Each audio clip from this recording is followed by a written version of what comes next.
Latino civil rights groups are suing Texas over its new redistricting legislation. They argue the new congressional maps exclude the state's growing population of people of color, including Latinos. The Republican-led legislature passed the new map earlier this week. If it is signed into law, it will further cement Republican partisan control. In response to the criticism, the state GOP says the maps, quote, were drawn blind to race. Republican Governor Greg Abbott is expected to sign off on the plan.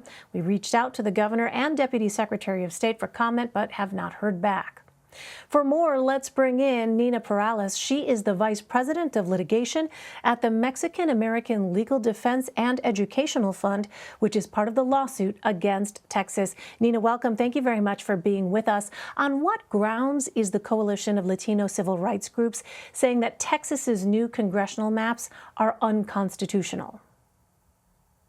Well, the lawsuit challenges 4 statewide redistricting plans, all of which are unconstitutional and we allege violate the Voting Rights Act. That's the State House of Representatives, State Senate, State Board of Education, and the congressional map as well. And the reason that all 4 of them violate the Voting Rights Act and the Constitution is that they all discriminate against Latino voters by very purposefully drawing the lines in a way to minimize Latino voting strength. And in fact, you argue the new maps, quote, dilute the voting strength of Latinos.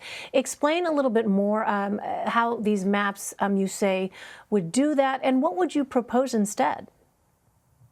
Well, there are a number of places in the state for each of these plans where the Latino community lives close together, so is geographically compact, and also numerous enough to comprise the majority of an election district. So, for example, in Dallas-Fort Worth, over 1 million Latinos live in that region, in neighborhoods that, if you combined them into one congressional district, would allow Latino voters to elect their candidate of choice to Congress.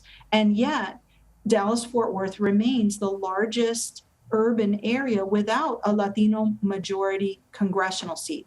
And that issue, that lack of a district to provide Latino electoral opportunity, is consistent throughout the rest of the congressional map, as well as the other maps that we've challenged.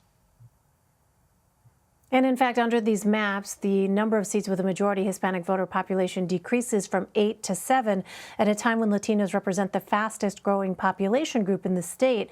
So how are you trying to increase Latino engagement in the electoral process? Well, Maldef is the law firm that represents the coalition of Latino-led organizations from around the state. Most of the organizations that have filed this suit are directly involved in voter registration, voter mobilization, and get out the vote. And their work is made so much harder when the political lines themselves operate to diminish Latino voting strength, even when Latinos are registering and going to vote at the polls. Well, just a few weeks ago, Texas passed a series of voting restrictions, and opponents say the changes make it tougher for people of color to cast their ballots. Do you agree with that assessment? Why or why not? We certainly do agree that the voter suppression bill that was passed by Texas some weeks earlier hurts minority voters. And we represent a similar coalition of Latino organizations in challenging that law. And I'll give you one example. There are many Latino voters who have the right to bring with them into the polling place someone who can help them navigate the polling place and interact with poll workers and also read and understand the ballot.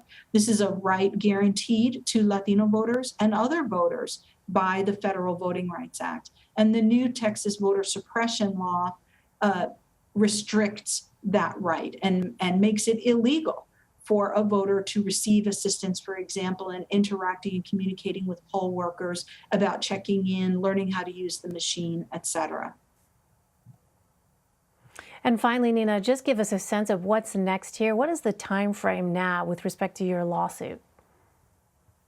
Well, the lawsuit was just filed this week. We have received a panel of 3 judges because these cases are heard by special 3-judge panels. From here, we will move forward into the litigation, and it is our goal to get repairs to the redistricting plans before the 2022 election cycle. All right, we will continue to track it. Nina Perales, Nina, thanks very much for talking to us. We really appreciate your time. Thank you for having me.